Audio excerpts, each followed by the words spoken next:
ప్రభుత్వానికి ఇవాళ బీఆర్ఎస్ నాయకత్వం అంటే కేసీఆర్ గారి నాయకత్వం అంటే ఎంత భయమో దీన్ని బట్టి తెలుస్తా ఉన్నది.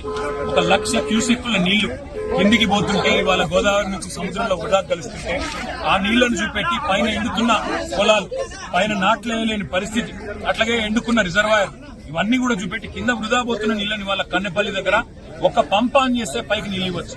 నిజంగా ఈ ప్రభుత్వానికి చేత కాకపోతే, ఈ ప్రభుత్వానికి నిజంగానే వ్యవసాయాన్ని బాగా చేసే వాళ్ళకి ఆలోచన గాని ఉద్దేశం గాని లేకపోతే ఒక వారం రోజులు కేసీఆర్ గారికి అప్పచెప్పండి. కన్నెపల్లి దగ్గర నుంచి వాళ్ళ నీళ్లు పంపులు ఆన్ చేసి మొత్తం వారం రోజుల లోపలనే అన్ని జలాశయాలు నింపి రాష్ట్రంలోని మరి గోదావరి మీద ఆధారపడ్డ, గోదావరి పరివాహక ప్రాంతం మీద ఆధారపడ్డ, గోదావరి మీద ఆధారపడ్డ ప్రతి ఎకరం పంట పొలానికి నీళ్లు ఇచ్చే బాధ్యత మాది.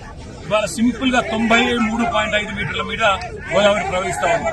మేడిగడ్డ బ్యారేజ్ తో సంబంధం లేకుండా, బ్యారేజ్ గేట్లు తెరుచున్నాయా మూసున్నాయా అన్న దాంతో నిమిత్తం లేకుండా వాళ్ళ బ్రహ్మాండంగా పంపులు ఆన్ చేస్తే కన్నెపల్లి దగ్గర నుంచి లిఫ్ట్ చేయొచ్చు. ఆడ 96 మీటర్ల మీదికెళ్లి గోదావరి పోతున్నది. ఇవాళ 93.5కే మీరు బ్రహ్మాండంగా పంపులు ఆన్ చేయొచ్చు. ఆడ బ్యారేజ్ తో సంబంధం లేకుండా నీళ్లు తోడొచ్చు. బ్రహ్మాండంగా మిడ్ మానేర్ గానీ, లోవర్ మానేర్ గానీ, పైన ఉండే మల్లన్న సాగర్ గానీ, రంగనాయక సాగర్ గానీ అన్ని కూడా బసవాపూర్తో సహా అన్ని రిజర్వాయర్లు నింపొచ్చు. బ్రహ్మాండంగా రైతులకు నీళ్లు ఇవ్వచ్చు. మార్గ మధ్యంలో ఉండే చెర్రల్లో కూడా నీళ్లు పోయొచ్చు. కానీ ప్రభుత్వం తన చేతగాంతనాన్ని, తన అసమర్థతను కప్పిపుచ్చుకోవడానికి ఇలా మమ్మల్ని జనగామ దగ్గరనే అడ్డుకునే ప్రయత్నం చేస్తా ఉన్నది. ఎందుకు అడ్డుకుంటున్నారని మేము అడిగాం పోలీసులకు. మాకు ఆదేశాలు ఉన్నాయంటారు. కింద నీళ్లు వృధాగా పోతుంటే అవి రైతులకు చూపెడతామంటే మీకెందుకు భయం? ఎల్నీనో అంటున్నారు, కరువు వచ్చింది అంటున్నారు. కరువు వచ్చినా ఇవాళ కల్పతరువు లాంటి కాళేశ్వరం తెలంగాణకున్నది. కల్పతరువు లాంటి కాళేశ్వరంలో మీరు చేసేది ఏం లేదు. కన్నెపల్లి కాడ 2 బటన్లు ఒత్తాలి అంతే.